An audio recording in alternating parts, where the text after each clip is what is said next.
ये कहानी एक छोटे से गांव की है जो किसी घने जंगल के बीच बसा हुआ था। इस गांव का नाम था कालपुर।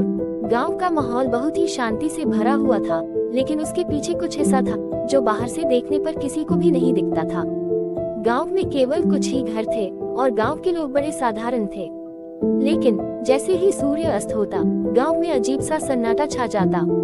कोई बाहर नहीं निकलता और लोग अपने घरों के दरवाजे और खिड़कियां बंद कर लेते। ऐसा क्यों होता था, ये किसी को नहीं पता था।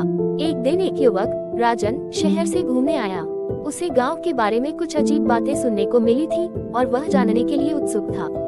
उसने सोचा, यह क्या रहस्यमय बातें हैं, मैं इनका पता लगाऊंगा। राजन ने गांव में कुछ समय बिताने के बाद देखा कि हर रात जब अंधेरा घेरता तो गांव के लोग एक दूसरे को बड़े ध्यान से देखने लगते, जैसे कुछ तय समय पर सब एक साथ कुछ करने वाले हों।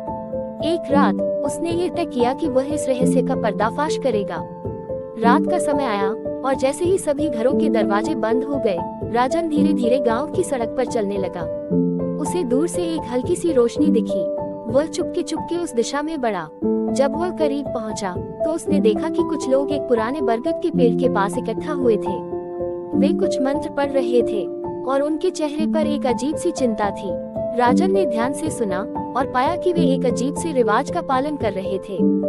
ये रिवाज हर साल एक निर्दोष व्यक्ति की बलि देने का था, ताकि गांव पर आने वाली बुरी आत्माओं को दूर किया जा सके। उन लोगों का मानना था कि अगर यह रिवाज न किया जाए तो गांव में महामारी या बुरा समय आ जाएगा। राजन ने सुना और कांपते हुए वापस मुड़ा। उसकी आंखों में डर और आश्चर्य था। अब वह जान चुका था कि गांव की शांति का असल कारण क्या था। वह डरते हुए गांव छोड़कर चला गया, लेकिन वह हमेशा के लिए उस अंधेरे रिवाज का हिस्सा बन चुका था, जिसे वह कभी नहीं भूल पाया। गांव का रहस्य अब भी अजनबियों से छुपा हुआ था और कालपुर के लोग एक बार फिर अपनी रात्रिकालीन चुप्पी में खो गए थे। क्या राजन ने गांव का रहस्य खोला था? क्या उसे वह खौफनाक रातें कभी नजरअंदाज कर पाईं? ये कहानी आपको हमेशा एक सवाल में डालकर छोड़ देती है।